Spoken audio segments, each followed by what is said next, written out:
మరి మీ వైఫ్ గురించి కూడా మాట్లాడుతున్నారు ఈ మధ్యన, బయట ఎక్కడికి వెళ్ళినా ఒకటి 2 సార్లు. మొన్న బాలయ్య గారి షోలో కూడా అన్నారు కదా. నేను అక్కడ ఏం మాట్లాడలేదండి. నేను ఊరోజు రవతాల గురించి నువ్వు ఏమనుకుంటున్నావు అంటే, నేను ఊరోజు రవతాల గురించి ఏమనుకున్నాను చెప్తే బాగోదు సార్ బయటికి అన్న, అంతే. డివోర్స్ ఇచ్చేస్తారా? అవును, అదే అన్నా. అది నేను నా ఇన్నర్ ఫీలింగ్ చెప్తే అలా జరుగుతుంది సార్ అన్న. అదే సార్, మరి అంటే ఇప్పుడు మీ వైఫ్ తో మీరు అంటే ఎలా ఉంటది మీ రిలేషన్? అంటే ఒక ఫ్రెండ్ లా ఉంటుందా, లేదంటే కనుక ఒక ప్రాపర్ హౌస్ వైఫ్? అంటే లాస్ట్ 10-12 years లో తనకి కూడా ఒక సినిమా ఫీల్డ్ లో ఉండే మనిషికి ఎలాంటి ఇబ్బందులు ఉంటాయి, ఎలాంటివన్నీ జరుగుతాయి అర్థమైపోయింది. సో మోర్ ఆర్ లెస్ దేనికి రియాక్ట్ అవ్వదు పెద్దగా ఏమి.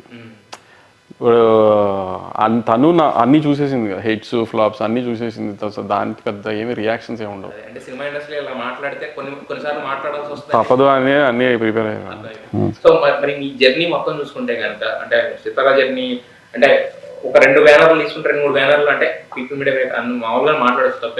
పీపుల్ మీడియా ఫ్యాక్టరీ మేము ఫాస్టెస్ట్ 50 అనుకున్నాం, బట్ సితారా కూడా ఏంటంటే దాంతో పాటు నాకేం రేస్ లేదండి. రేస్ లేదు, నాకేం నెంబర్ కౌంట్ కూడా తెలియదు అసలు నాకు. లేదు సార్, బట్ అంటే మీరు చేసుకుంటే వెళ్తున్న విధానం నాకు కథలు నచ్చినవి చేస్తున్నానండి. చేస్తున్నారు సార్. సినిమా ఎక్కించాలి కాబట్టి సినిమా అయితే ఎక్కించట్లేదు.